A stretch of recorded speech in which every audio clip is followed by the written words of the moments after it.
Сәлем достар, Айкөркем Ербөлекова арнасына қош келдіңіздер. Бүгін біздер балалардың сүйіп жейтін тағамдарының бірі ет қосылған құймақты пісіретін боламыз. Ол үшін бізге қажетті 4 жұмыртқамызды салып, жақсылап тұрып араластырып аламыз.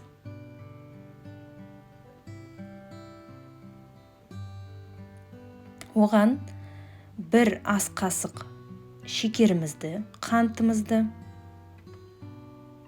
салып араластырамыз.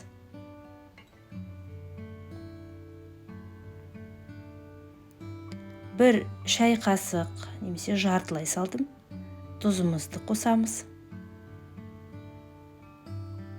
Және бұл құймаққа 1 литр сүт қажет болады. Бөліп құямыз. Әзірге жартысын ғана құйып араластырамыз.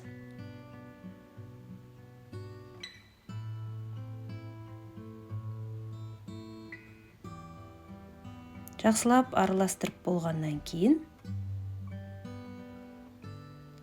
600 граммдай ұнды електен өткізіп саламыз.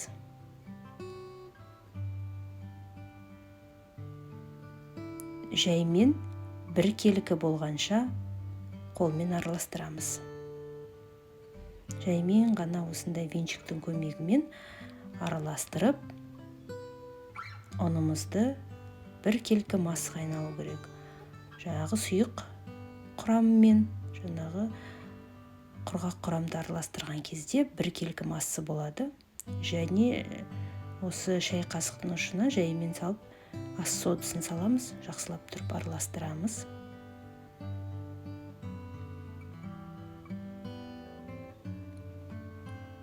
Қалған сүтімізді құямыз.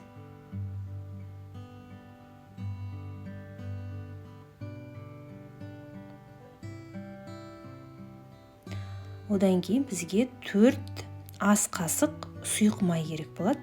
Жаймен сұйық майымызды құйып араластырамыз.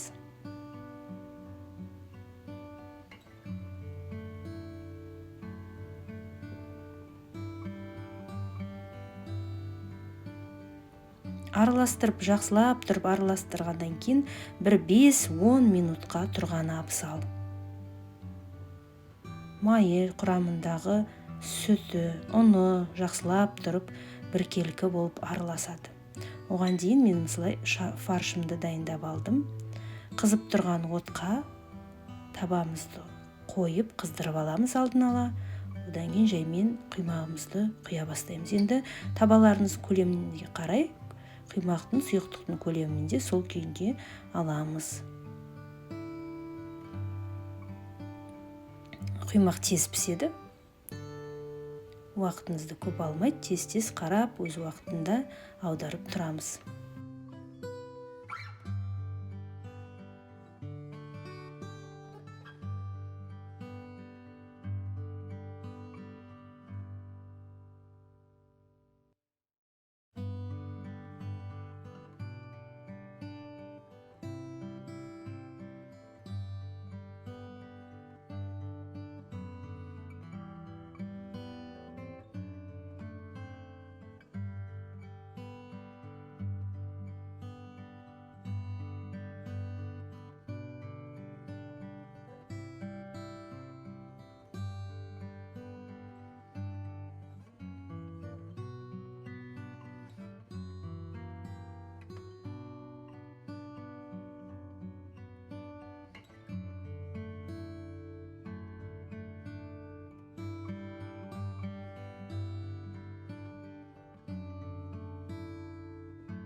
Міне құймағымыз дайын, өте жұмсақ, нәзік болып шықты.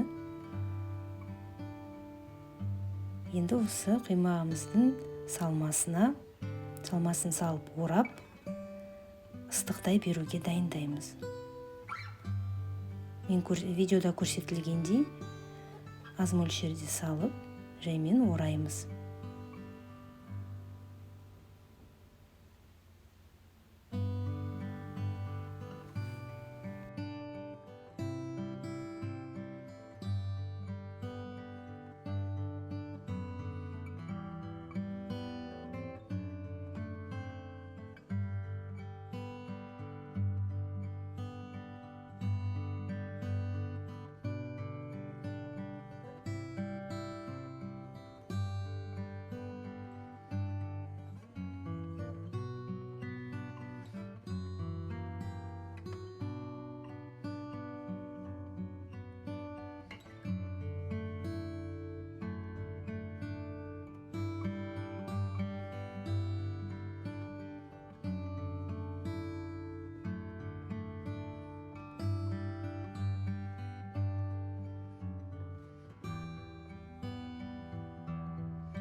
Одан кейін қызып тұрған табада құймағымызды екі жағынан отқа пісіріп аламыз. Тағы да қуырып, кішкене қызып, ыстықтай беру үшін.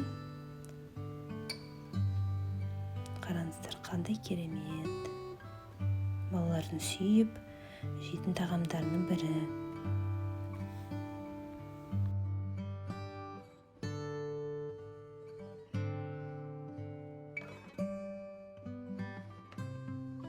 Менің арнама қосылып, көрермендерім, тіркеліп, қоңыраушаны басып қойыңыздар.